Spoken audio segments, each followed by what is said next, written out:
pessoal, continuando a nossa revisão de probabilidades, né, nós vamos ver outras descrições, né, probabilísticas de uma variável aleatória.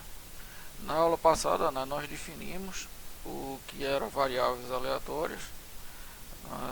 Na realidade, a gente tem experimentos aleatórios que as saídas não são necessariamente numéricas, né, e a gente coloca valores numéricos, né, para esses experimentos. Aí definimos as variáveis aleatórias. Então, para ter uma descrição probabilística, né, da variável aleatória, usamos a função, né, de distribuição cumulativa, né, como nós vimos na aula passada. Nessa aula agora a gente pretende dar outras possibilidades, né, de descrição das variáveis aleatórias.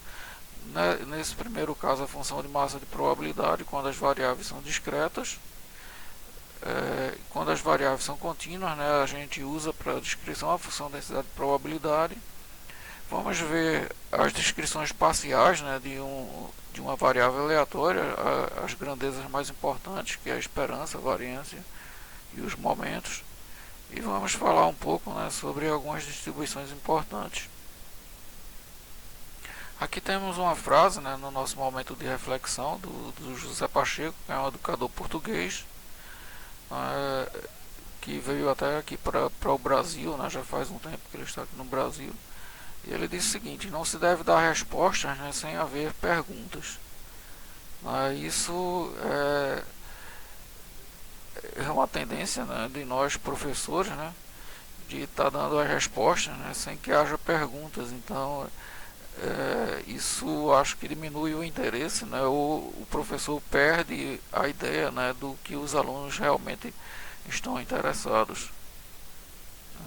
É bem interessante. A figura aqui é uma figura da entrada, né, de uma escola diferente, chamada Escola da Ponte.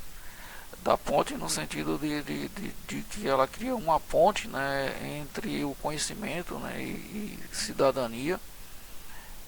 E ela é uma escola bem diferente, né? Para começar, não tem sala de aula, né? Não tem notas, né, para os alunos. Eles aprendem no tempo que eles acham que é o tempo de aprendizado, né, deles. Não tem programas, não tem uma grade, né, curricular. Então é desafiadora, né, esse método de aprendizagem, só que tem dado certo, né? E o José Pacheco, né, foi um dos coordenadores, né, dessa escola. Ela existe desde 1976, né, em Portugal, e é bem diferente, muito diferente mesmo. Ela tem uma ideia, né, de educação por competência, né, que é uma das diretrizes, né, curriculares, né, nacionais para as universidades, né. As novas diretrizes, elas têm essa ideia de competência, né, no seu âmago. No final, né, da nossa aula, nós vamos deixar alguns links, né, para quem quiser saber mais sobre a Escola da Ponte. Bem, começando, né, na nossa aula mesmo, vamos definir a função de massa de probabilidade, né, que é uma maneira de descrever variáveis aleatórias discretas, né, probabilisticamente. A gente vai denotar por FMP, e a função de massa de probabilidade é a probabilidade, né, do x ter um determinado valor, um valor específico, né? A probabilidade de x ser igual a 1, por exemplo. Então aqui seria p de x de 1. A gente vai denotar pelo p minúsculo, né, a função de massa, e o x aqui é para indicar, né, que a gente está usando a variável aleatória x. Bem, como nós dissemos, né, isso é uma outra descrição probabilística, né, da variável aleatória. Então ela tem uma relação com a função de distribuição cumulativa, né, que nós vamos ver a seguir. Se x for uma variável aleatória discreta, então a nossa função de distribuição cumulativa ela muda de valor, né, apenas nos valores em que essas probabilidades são diferentes de zero, né, ou seja, ela é uma escadinha e a gente já viu isso, né, na aula passada. E a gente pode obter, né, se a gente tem a função de distribuição cumulativa, a gente pode obter, né, a função de massa de probabilidade e também o contrário, né, como a gente vai ver. Os saltos, né, da distribuição, né, de função de distribuição cumulativa, ela ocorre, né, nos pontos em que isso aqui é diferente de zero. Digamos que esses pontos são x1, x2, x3 e até xn, né, e eles estão em ordem crescente, né? Então o ponto x1 é menor do que x2, menor do que x3 e assim por diante. Então se eu pegar dois pontos consecutivos, por exemplo, x2 menos x1, né, a distribuição cumulativa, né, no ponto x2 no ponto x1, isso são essas probabilidades, e isso é a probabilidade, né, da nossa variável aleatória ser igual ao x2. Então a gente tendo a distribuição, né, tem a função de massa de probabilidade, que é a P de x, né, nesse caso que a gente deu o exemplo, né, de x2, que seria a probabilidade de x, né, ser igual a x2. Bem, agora o contrário, né, se a gente tem a função de massa de probabilidade, a gente obtém, né, a função de distribuição cumulativa, somando, né, as funções de massa nos pontos em que ela é diferente de zero, né, os xk são os pontos onde ela é diferente de zero, que sejam menor, né, igual a x, né, o valor x que a gente está definindo aqui. E se a gente somar todas as probabilidades, né, de todos os pontos que tem probabilidade, né, diferente de zero, isso aqui tem que dar 1 até pelos axiomas, né, de probabilidade. Bem, se a variável for contínua, como a gente deu um exemplo, né, o tempo de vida, né, de um transistor, então a nossa descrição agora probabilística, né, é através de uma função densidade, né, de probabilidade, que é definida como sendo a derivada, né, considerando que a derivada existe, né, da função de distribuição cumulativa. Então a derivada em relação a x. E a gente denota, né, a função densidade, né, pelo f minúsculo, né, e o x para indicar a variável aleatória x. Bem, aqui tem um paradoxo, né, de probabilidade, né, que a probabilidade da variável aleatória ter um valor exato, né, por exemplo, x igual a 1, por exemplo, né, isso é zero, né, se a variável x for contínua. Agora, um caso interessante é o seguinte, né, que quando você realiza, né, o experimento, tem que sair um valor da variável aleatória, né? Então não é um evento vazio, só que ele tem probabilidade zero, né? A gente pode pensar o seguinte, né, vamos supor, né, que a gente tem uma variável aleatória que esteja na faixa, né, entre 0 e 1, né, e a gente escolhe um ponto, né? Por exemplo, a gente poderia escolher meio, né, 0,5, 0,5, e a gente sorteia, né, a variável aleatória. Qual a probabilidade, né, dela dar exatamente meio, né? Então essa probabilidade é zero, até porque a gente tem infinitas possibilidades, né, e só tem uma para saída, né? Mas a gente pode pensar nesse sentido, né? Ela é zero no sentido de que se você escolher, né, um valor, ele nunca vai ocorrer.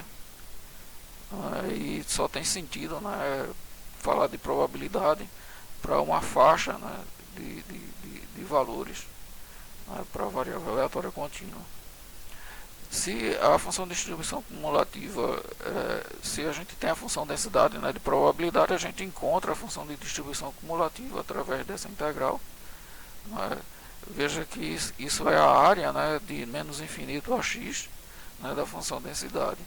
Né, isso dá a probabilidade, né, da variável aleatória ser menor ou igual a x. Isso, veja que é uma faixa, né, de valores, né, de menos infinito a x.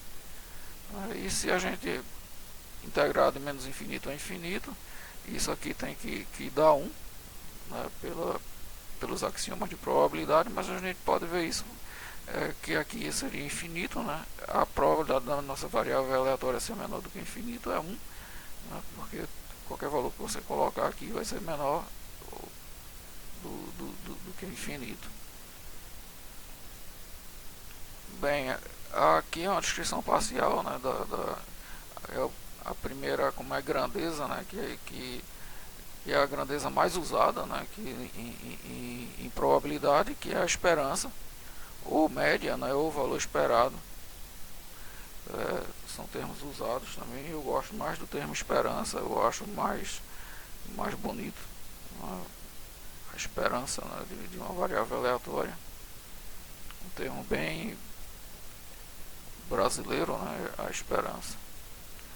Então, para uma variável contínua, né, a gente calcula a esperança dessa forma, né, a integral de menos infinito a infinito de x vezes a função densidade, né, e é denotado, né, que seria o operador esperança, né, atribuído à variável aleatória, ou m indexado pela variável aleatória, ou x barrado. A gente vai usar bastante essa notação aqui, menos essa aqui. Se a variável for discreta, a gente vai ter uma soma, em vez de uma integral, né, de xk ponderado, né, pelas suas probabilidades, os valores, né, ponderados pelas suas probabilidades.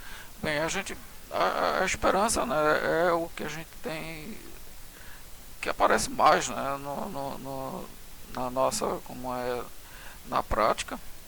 Por exemplo, né, a gente pode ter uma caixinha, né, com resistores de 100 ohms, resistores normais, e a gente sabe que os resistores normais, né, de 100 ohms que a gente compra nas lojas, né, especializadas, eles têm uma variação, né, de mais ou menos 10%, né, do seu valor. Então é possível encontrar valores de 90, né, a 110 ohms. Então, se a gente escolher ao acaso, né, um resistor, né, da caixinha, a gente espera, né, que ele tenha 100 ohms, mas muito provavelmente, né, ele não vai ter esse valor exato, né. Então essa é a ideia da esperança, né, e a gente usa bastante, usa muito mesmo. Uma outra grandeza, né, de bastante importante, né, é a variância, que nos diz quanto é que a nossa variável aleatória, né, ela varia em torno da média. Aí veja que ela, por definição, né, é um valor esperado, mas da nossa variável aleatória retirando a esperança. Então isso é elevado ao quadrado, né, isso quer dizer que a variância nunca é um número negativo. E a gente denota pelo operador var ou pela letra grega sigma, né, elevado ao quadrado. A raiz quadrada disso é o que a gente conhece como desvio padrão. Voltando ao nosso exemplo, né, de resistores, né, a gente tem que o resistor comum ele pode ter uma variação, né, de mais ou menos 10%, né, do seu valor. Mas a gente tem também os resistores mais caros, né, que são chamados resistores de precisão, e a variação dele, né, é de mais ou menos 1%. Então você tem um resistor de 100 ohms, né, ele pode ter 99 ou 101 ohms.